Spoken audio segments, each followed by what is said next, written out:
Okay. How's it going, everybody? You're welcome to the Daily Sports Science Hurling Pod with myself, Barry Mullane, and down manager Ronan Sheehan. Ronan, how are you? Not too bad, Barry. Not too Good to see bad. you. Kind of enjoying all of the matches at the minute without the pressure of being along the sideline. So yeah, it's been enjoyable watching the games over the last few weeks and some good games as well. To be fair. Savage games, yeah. Some great games this week. What did you see this weekend?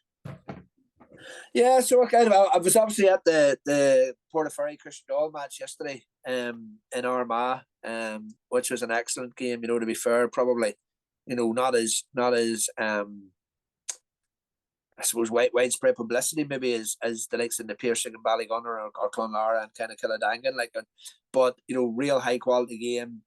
Went to extra time. Portaferry probably very unfortunate not to win it in normal time, to be honest. Probably had done enough, but Neil McManus with he actually got a fantastic point, literally an injury time to bring it down to 3 points, and then obviously got the goal, which most people probably would have seen on social media or whatever, from the 21-yard free, right at the end to bring it to extra time, and then Christian Doyle kind of, put the turbo boosters on a wee bit in extra time and pushed away. But yeah, look, a very, very, very good game. McManus was fantastic. Probably showing why he's probably the best hurler in Ulster of his generation. But Keelan Taggart or CT was magnificent as well, for Portaferry. Young lad McLaughlin in the corner. He's only still at school there. Very good for Lockgill. Dahi Sands, very good, 4 points. I won 4 actually from play against Paddy Burke, who's a damn good player, and Dara Mallon, very good as well. Barry Trainer, Owen Campbell, very good for Cushion Doll. But really, look, a really good game, and I suppose probably showing that club hurling in Ulster is very competitive, very high quality at senior level, and probably something there for the Ulster Council to think about. Why aren't they running more Ulster competitions when this one is so good and so competitive?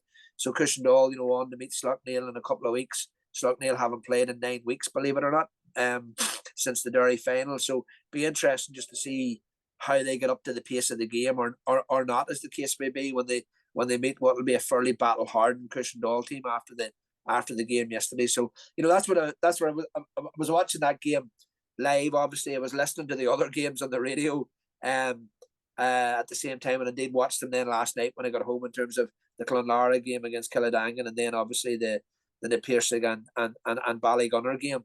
And then last week I've been kind of watching Kilcormac and Na Fianna. Like, I was very, very impressed by Kilcormac and that, very good team play. Probably a question mark, if I'm being honest, Barry, for Wexford. We bit maybe like Sloughneel here in a few weeks. Are there county champions waiting about too long, for a game, because of the way that they've structured their championship? Because once Kilcormac got the first goal, it was kind of lights out, and obviously Adam Screeney gets all of the kind of plaudits again, or headlines, but they were very impressive. And I tell you, they'll give O'Loughlin Gales all they want of it here on Sunday. Like, they look a very good rounded team, using the ball well, and I don't think it's a given that O'Loughlin Gales will beat them. Particularly since given it's in Tullamore. Yeah, they're a team to watch out. I just made a note here. I said we just looking to next week, and next week's game against Loughlin Gales, like, that could be the best game of the club championship so far. Absolutely, we'll see some good ones. Like the Portaferry and the Cushion Doyle one was a great game. I was at the Killadangan Clonal match. I was at Ballygunner and Sarsfields the week before, and not the best game now, but horrendous conditions now, to be fair. I think that this game could be the game of the championship so far. Like Kilcormac, like, just think about their preparation, and like how important it is to be competitive at training, right? They won the Senior B in Offaly. And the under-20s. And their under-20s won it. And obviously they won the senior championship in Offaly. Like, that must be savage training sessions for them. They have to have savage numbers, yeah. And to be fair, there's some clubs have big numbers, but they must be having a relative level of quality in numbers too if they're winning kind of under 20 senior B, and then obviously the senior as well, which means that 30 15 on 15 games and good quality games at training are relatively easy to come by, for want of a better word. Makes a big difference. Yeah, we see it here in Tip, with Sarsfields getting to the county final. I mean, they're an unbelievable tradition, and they got to the senior B final as well, and they were beaten in that, or the Premier Intermediate final now here. Sorry, that's what it is now. But they've been very successful up along as well. The Thurles, so I mean, So again, big town team.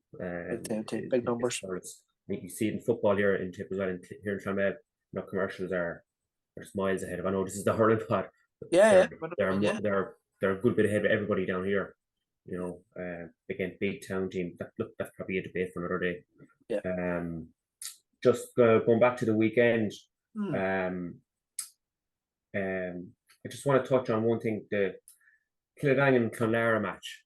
It was brilliant game, wild game, absolutely wild with the sendings off, and then you think Clonlara are home and hosed. Certainly around me. My father is from Clonlara, and I was there with some of the family and the uncles, and they were just shaking their head. What is going on here? The sendings off didn't help them at all. I just thought it was interesting that the tactics was Killadangan started bringing out the men out the field and started working the ball. Did you see the video going around online of the pass, of the point that I think Alan Finn got to put them a point up? Yeah, it was unbelievable. That was that was the only thing they could do, and you had Clonlara kept the two extra men back a lot. It was only when they started working the ball up that they had all these. Yeah, like I was surprised even when I was watching. Funny, we were on the way to Armagh as it was getting to that point of the game. Myself and John B were in the car. We were listening to it, and I was saying to John, geez, with 13 men, there's no way they could hold out here if Clonlara used the ball properly. Because if you think about it, Barry, from a coaching perspective, like if we were down at training and we were playing an overload game in 8v6, the team of 6 would generally be getting slaughtered. If you use the ball properly and use retention, particularly now, the fact that every team is almost focused on it, it felt as if, once the second sending off went off, happened in particular, you'd have thought that they would have kicked on. But I suppose a wee bit like the National League game when we played Offaly this year, with 13 men for almost the whole of the second half. Teams, rightly or wrongly, whether it's a psychological thing, almost think we've got the game won, and they start to take, don't work as hard, drop off a wee bit, try and play ultra safe, and as a consequence of that, their two men almost get negated. And you saw that because they probably had two extra men for about 20 minutes of the game, if you include kind of what was left in the second half alongside the injury time. So and they were actually in the ascent. I think they were up by a point with the second second half off happened, if not by 2 points. They were hurling better as well. They were hurling better, and they did deserve their win. Like they were the better team, and I think they would have won regardless of the sendings off. They were just, some. I know that the 20 chances in the first half, and only scored, they scored 13 of them or something. The 13, the 20 chances, and like Killadangan in the same period are only 11. And they did 7 or 8 wides in the first half, and they had some real bad wides in the first half in particular, Barry. And almost pot shot kind of stuff. So I think on balance, Clonlara were probably the better team overall, but almost, fell apart a wee bit for a period of time when they had the 2 extra men, and then found their composure right at the end to go through. Like one of the subs, the Oakville came on, got a great point off his left hand side, But even there, when he went for that shot, if you go back and you watch it again, he had a simple pass inside for a boy to slip it to, and he didn't. And he took it on brilliantly, knocked it over the bar, and it was brilliant, and everybody was slapped on the back. But if you were a manager after the game and he put that ball wide, you'd have been killing them because there was a simple ball, and but it was probably some indicative of some of the stuff that Clonlara kind of fell into for that period. And I think, the first red card, look, you just don't do that. I don't care what anybody says. That's a real poor action, poor dig. It has no place in the game. The second one was probably a red as well, Barry.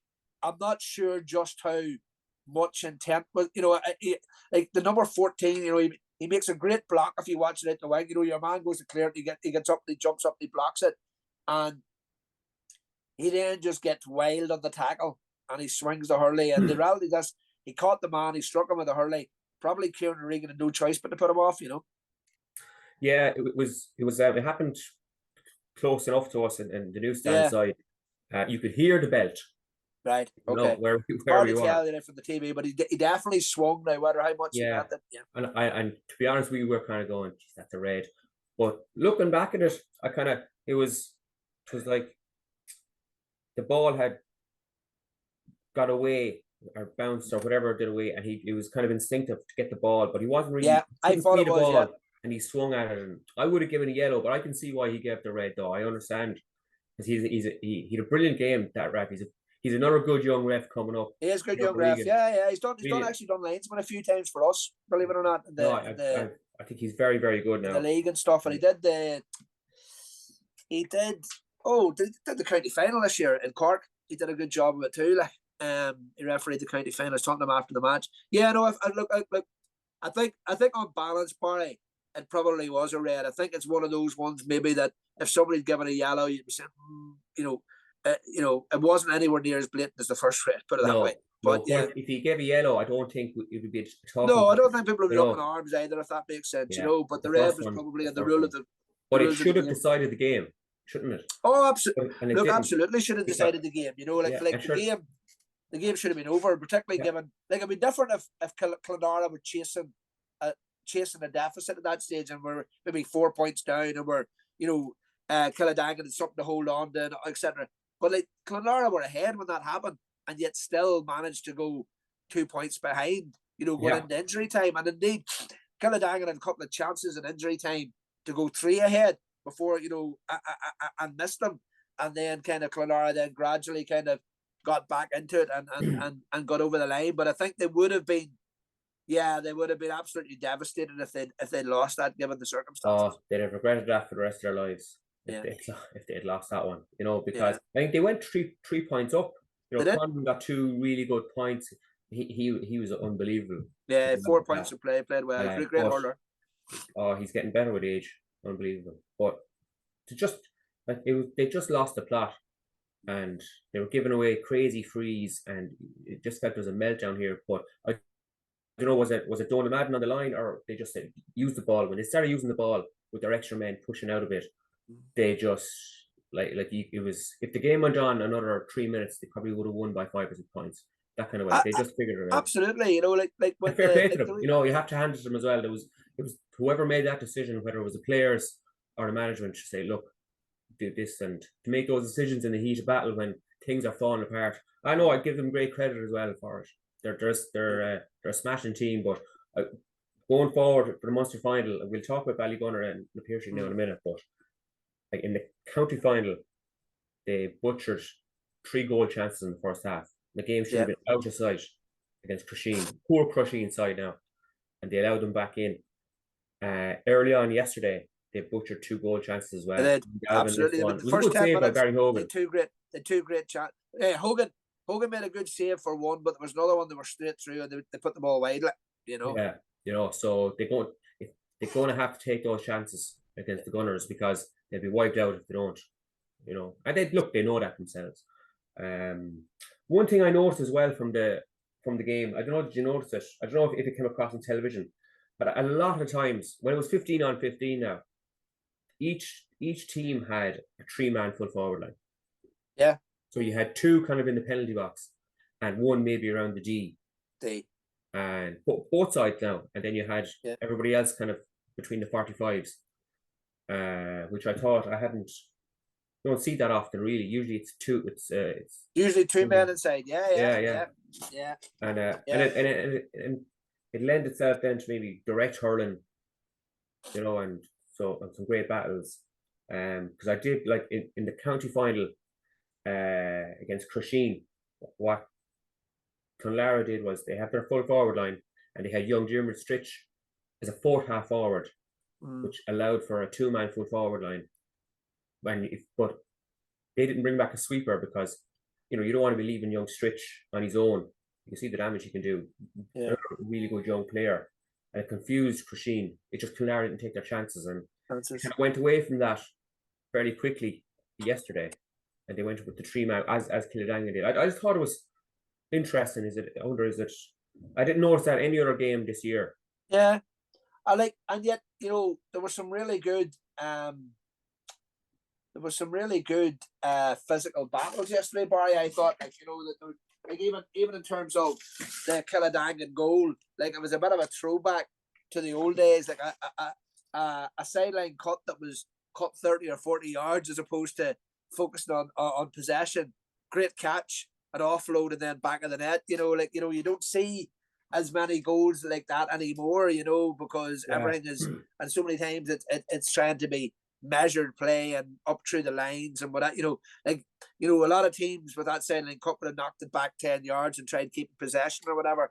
But it just shows you that, an ability to field the ball alongside, an ability to deliver a dangerous ball into that square, can pay dividends and still has a place in the game, as opposed to the obsession with possession at times, So, I thought it was a bit of a throwback kind of goal, very well taken.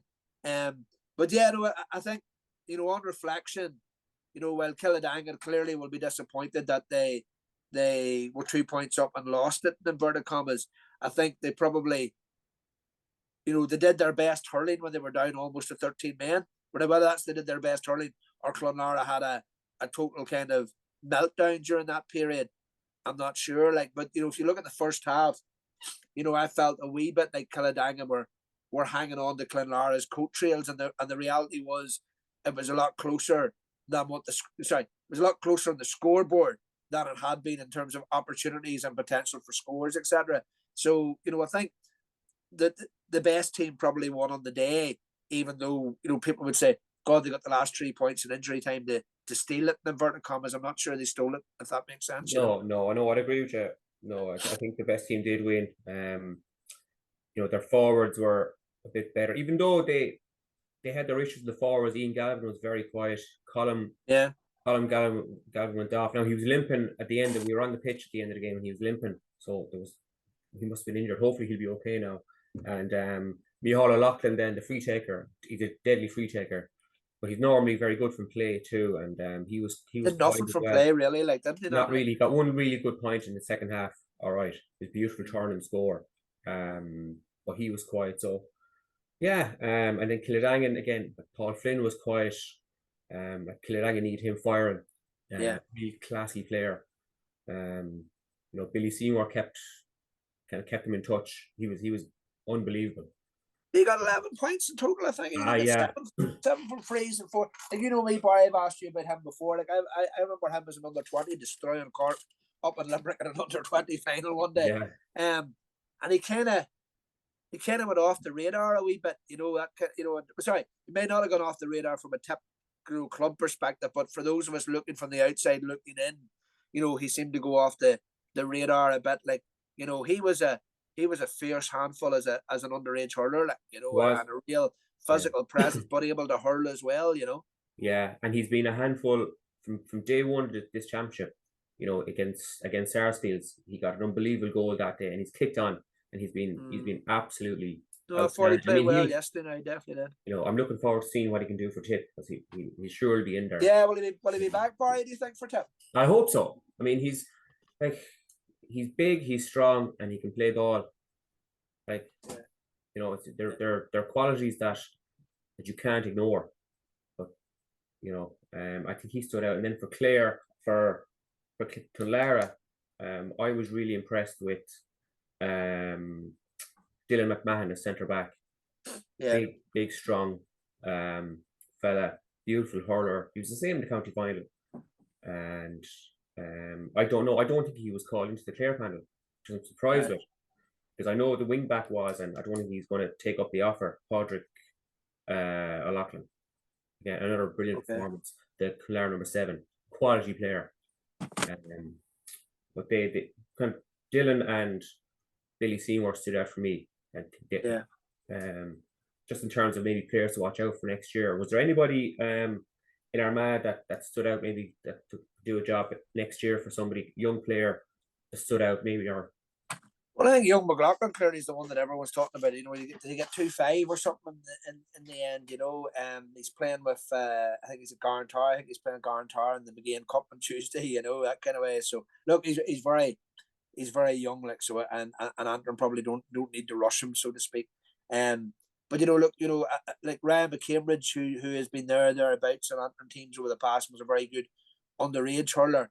You know, played well for them yesterday. You know, in Delargy as well, and you know, so you know, a couple of those guys might be bouncing back into the panel a wee bit. You know, like it was interesting. I was talking to Darren yesterday. He was actually at the match as well, Darren Gleeson, and he was kind of saying that there's a few of their, like everybody else, there's a few of the Antrim lads talking about heading to Australia and different bits and pieces. So you know, Antrim are probably going to see a bit of change in their panel, like all of us. But he, look, I'd say that's, you know, that would be it. You know, Cambridge, you know, Delargy was good. You know, Fergus McCambridge was good. Sorry, as well. Delargy, Ryan McCambridge, Declan McLaughlin, Paddy Burke was very good, even though, you know, Dahi gave him a hard time. You know, I think, you know, when you look at yesterday, and I get his age and everything else, and funny, he was on the pitch afterwards with we won. You know, like, Neil McManus will be a massive loss from a leadership perspective for Antrim this year, you know, going forward, particularly, you know, with those 3 or 4 lads, maybe, because it's allegedly it's the Dunloy lads that are heading away or potentially going to head away, like so Sean Elliott and Keelan Malloy and stuff like that. But you know, like Neil's kind of leadership qualities were very, very evident yesterday on that field of play, you know, and I think that Antrim will really miss that in the dressing room and on the field of play next year. But yeah, it'll be interesting now to see how they go when they meet Slough-Mail here in a couple of weeks, because that'll be a very intense and physical battle. Shane McGuigan hasn't done any hurling for Slough-Mail yet this year, so we're not sure if he's back now in the panel or hurling, but he certainly hadn't been in the early part of the season. So, you know, if he's back, then that obviously is a big boost to Slough-Mail, but if he's not, then that's obviously a big boost the other way around for Christian Dahl, you know. Yeah. We'll go back to Munster, the Gunner, Ballygunner and the Piershig. I think it threw in a bit later than it was advertised or what was going on, but I got to see most of it when it came back from Thurles. And totally different game, very physical, very poor game, Barry. tough, hard hurling. It was a hard watch, like. Yeah, which was I was shocked because I was at their match last year and it was an unbelievable match. This was just a good professional performance by Ballygunner. You know, they got the job done, didn't they? They were just. I read Anthony Daly's article this morning, and he said Piershig just overcomplicated things, and when you have someone like Peter Casey up there, and he only came into it when they kind of threw the shackles off because they had to. Yeah. But, what did you they almost seem to be more concerned about stopping Ballygunner from playing than playing themselves, if that makes sense, you know. And it led to kind of a very, very dour kind of game of hurling for 2 teams that are a lot better than that, if you know what I mean. I also think that, you know, that last 20 minutes in the second half, you know, I think Ballygunner got, you know, six or 7, you know, maybe 6 points, but they were consistently chipping the ball over the bar. While if the exception of the goal that the Pearson got, they didn't really offer anything else in that kind of that period of time to the same extent, you know.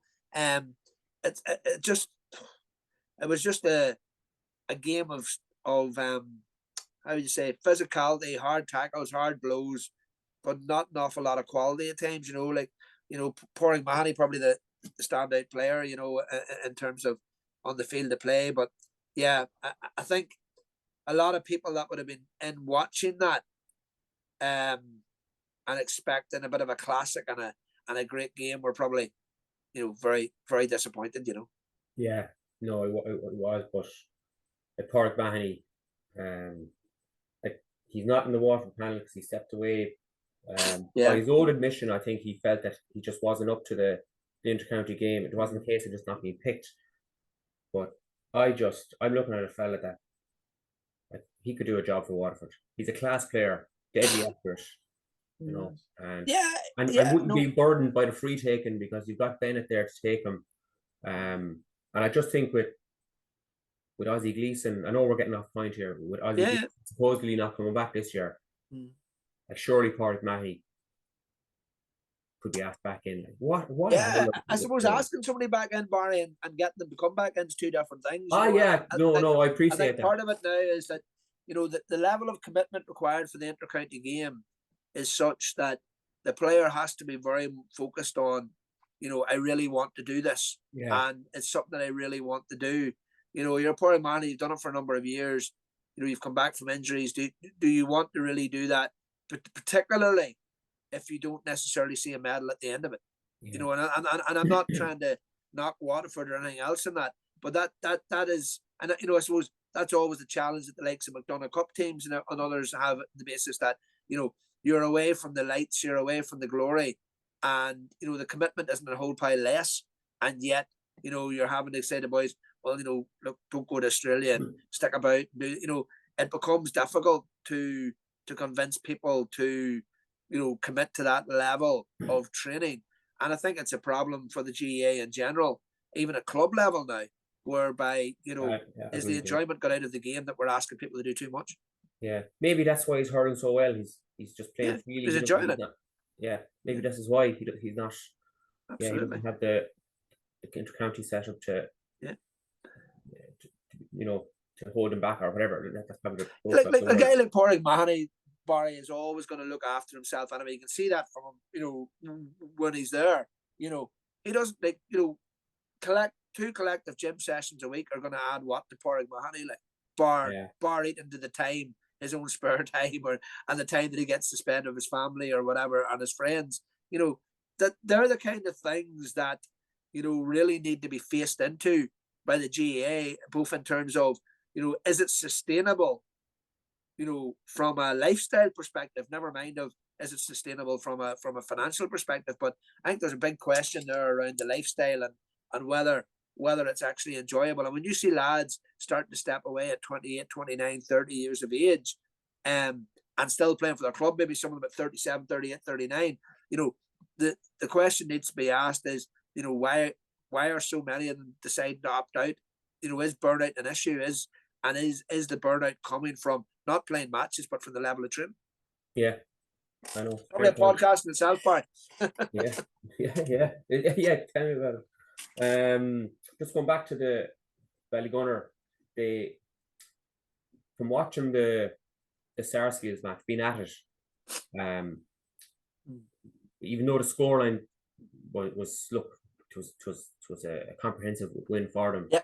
But particularly in the first half, you could see they could be got at if you run at them. And Sarsfields created some opportunities where maybe if they had an extra runner, they could have been in for goal. But so I felt that Na Fianna had a really good chance, and I felt that Killadangan or Clonal could have a chance, but they really tightened up yesterday. They were not getting through. I mean, look, it was a lucky enough goal that Na Fianna got. Yeah. And they tightened up. So the question, I suppose, is do you think Clonal, would you give them a chance? Oh, absolutely, I'd give them a chance. There was really only a 5-6 minute. I think it was from about the 15th or maybe the 16th, 17th minute of the second half to about the 21st, 22nd minute. I think Ballygunner knocked on 4 or 5 points, which kind of gave them a bit of a cushion. Na Fianna will have massive regrets, I think, because they'll feel that they never really went at Ballygunner. I think with the best one in the world, Ballygunner played Sarsfields, and a Sarsfields team that had probably were happy to win a Cork championship, and that was probably their primary aim, and never really truly believed that they were going to beat Ballygunner. And while Clonlara will be going into this kind of thinking, this is probably going to be their one big opportunity. Like Ballygunner's big advantage is they're that far ahead in Waterford, they can almost plan for a Munster campaign every year, right? To all intents and purposes. The Clare Championship is extremely competitive in general. So this is Clonlara's opportunity to grab a Munster championship and a Munster title. They've got, some very, very good marquee hurlers in the likes of, Conlon and guys like this, and the Galvins, etc. They at the end of the day, if you were picking the 6 best forwards, I know John Conlon plays defence for Clare now. If you were picking the best 6 forwards in Clare on potential ability and fitness, and I'm assuming now that Colm gets his fitness back to what he was before he went abroad for a while, but like the 2 Galvins and John Conlon would probably be there or thereabouts. So that they've got and that doesn't even take into account the others that are there. So they've definitely got the firepower up front to hurt Ballygunner. It's whether or not they'll have the belief, and whether they'll have the nous going down that killer straight where you've got to keep your cool, or got to make the right decision on the ball. The only thing that you'd say in that regard is the last 5 minutes yesterday would suggest that somebody either on the sideline or amongst the leadership team on the Clonlara players made the right call to reset, get the structure right, get the use of the ball right, and get the 3 scores that ultimately have got them into a Munster final. So absolutely, I think they've got a good opportunity. They've got a good chance. Clearly, I still think that Ballygunner will probably be the bookies' favourites and everybody else's favourites. But I don't see any reason why Clonlara can't get over the line and get a historic win. Yeah. Hunger's an awful thing, Barry. Yeah. If we go back to Leinster, so Na Fianna are playing Naas next week as well. I don't know if Donald Burke is back for Na Fianna. Yeah, he's not. Naas gave Ballyhale loads of it last year. Do you remember? Naas are no bad team. Like I can tell you, Naas, we've seen it with they're in a Kildare. Leinster football final too. Don't forget. So it's big heady days for that club. Yeah, and I suppose that they have their own injuries with James Burke not being fully fit. I was chatting to my Kildare friends, and James has a hamstring injury. He played a lot, and he's just not fully fit, and he's coming on. Like we've seen him up close, quality player. Great player. To get him right, let Na Fianna be favourites, but if you look at the Clare team, right? So, or you look at the Naas team, right? You've got the Bournes are there, all good hurlers, Conan and Rian, etc. Jack Sheridan's back with Naas. He obviously wasn't about with Kildare this year. I don't know what the story was there, but a damn good hurler, as everybody knows. James Burke, Brian Byrne. Those guys are all good hurlers. All have played at a reasonably high level of McDonough or whatever else, Division 2A over a period of time. Na Fianna, they'll not fear Na Fianna. They're not. And I don't mean this in a bad way. It was great to see Na Fianna win the title. And credit to a lot of good hurling men there that soldiered through some fairly dark years for them at times as well. But if you think about it, Na Fianna won't hold the same fear for Naas that maybe a Kilmacud or a Ballyboden would in terms of the super club element and seen as kind of or cooler or whatever the case may be.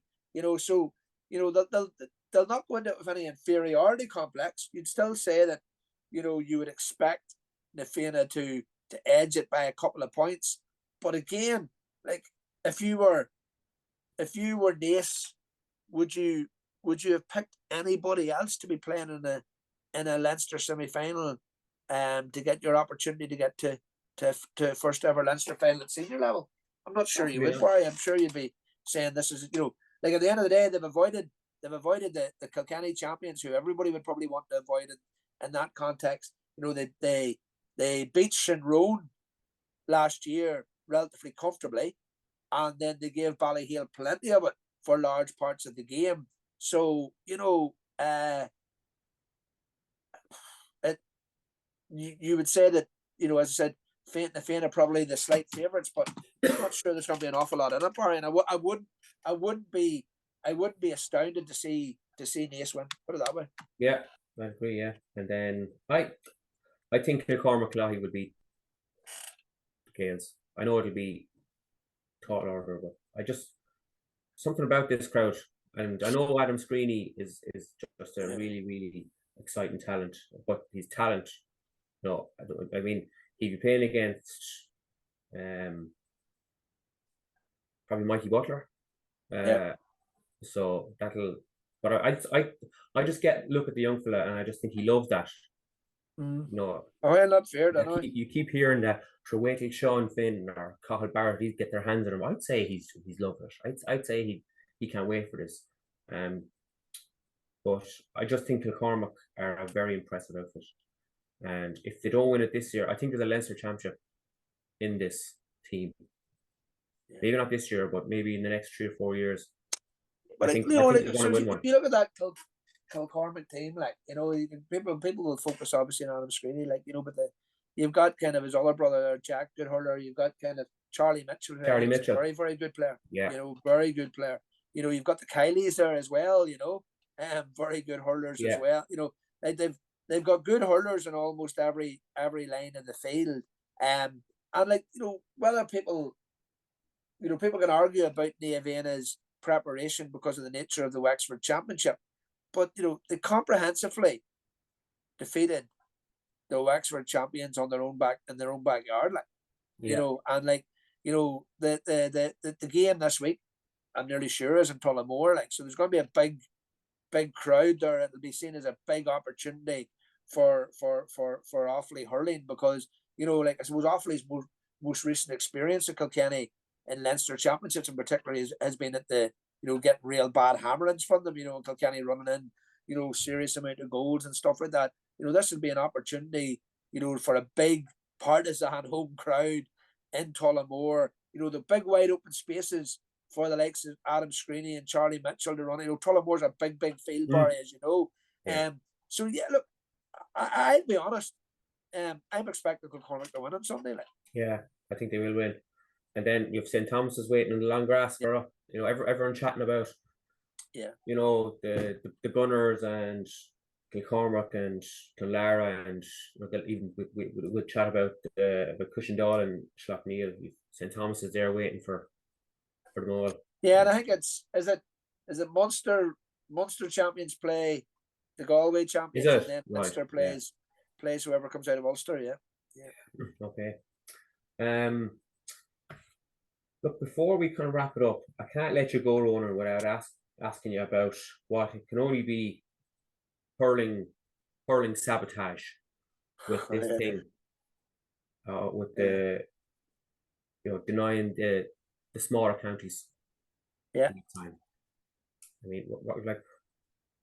Yeah, so I think there's a couple of things in this, right? So I think the CCCC are getting the blame for this in terms of being seen as the instigators of it. There's no doubt the counties were involved as well. So they may be running for cover now, but where did the money being quoted come from? I do think that, to be fair to Derek Kent and Fergal McGill, etc., the guys in the CCCC, I'm not sure it's an attempt to destroy hurling in those counties, as opposed to an attempt by them to how would you say, curtail maybe some of the spending at inter-county level and direct. I have no doubt that what their intentions were relatively well-meaning.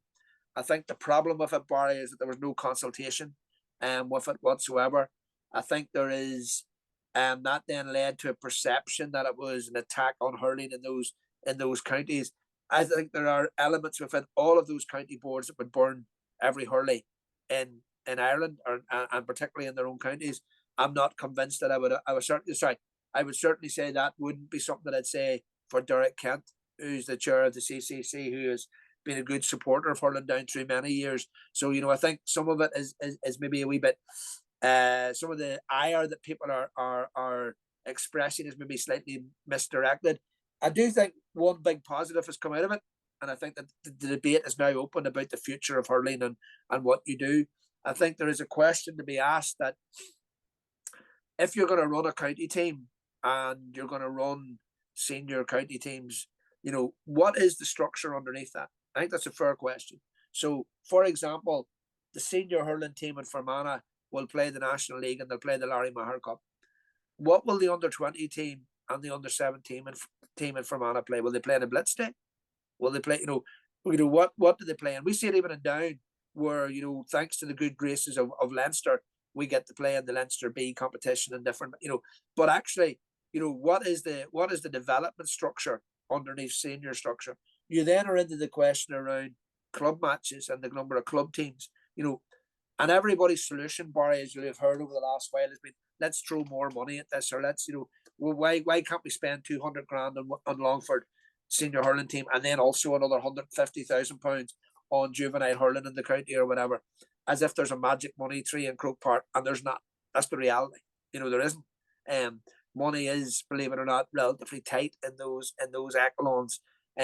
But the question that does need asked is, what can we do that doesn't cost money, and would that actually be far more beneficial for hurling? So, for example, if you were to turn around and say across Ireland, and some counties are already doing this, so it doesn't mean doing, but if you turn around and say that across Ireland, the GEA were to put in a blanket piece that for 2 weeks of the month, it's dual. So you have dual players and they can play hurling and football or whatever.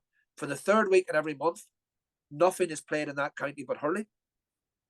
And for the fourth week, nothing's played but football. So you're not penalising football. You're giving them a free week as well.